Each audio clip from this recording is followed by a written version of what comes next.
గత సంవత్సరం ఆంధ్రప్రదేశ్ రాష్ట్రంలో జరిగిన సార్వత్రిక ఎన్నికల్లో వైసీపీ పార్టీ ఘోరంగా ఓడిపోయింది. దానికి ప్రధాన కారణంగా మనం జనసేన అధినేత పవన్ కళ్యాణ్ గారని చెప్పుకోవచ్చు. ముఖ్యంగా ఆంధ్రప్రదేశ్లో ఈరోజు కూటమి ప్రభుత్వం అధికారంలో ఉందంటే దానికి ప్రధాన కారణం మన పవన్ కళ్యాణ్ గారు. అసలు కూటమి ఏర్పడడానికి పవన్ కళ్యాణ్ గారు చేసిన కృషి గురించి మనం ప్రత్యేకించి చెప్పనక్కర్లేదు.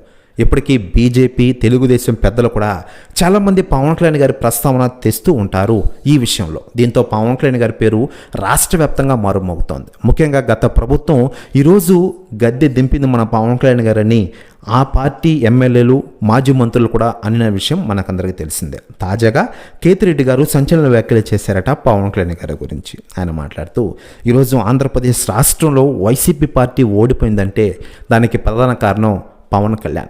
జనసేన పార్టీని రెండో అతిపెద్ద పార్టీగా పవన్ కళ్యాణ్ గారు మంచి కృషితో నిలిపారు. ఆ రోజు పవన్ కళ్యాణ్ గారిని అనాల్సింది కాదు, అందుకే ఓడిపోయాం, ఇప్పుడు ఆయన ప్రజానాయకుడు అయ్యారు, నిజంగా గ్రేట్ అంటూ సంచలన వ్యాఖ్యలు చేశారట కేతిరెడ్డి గారు.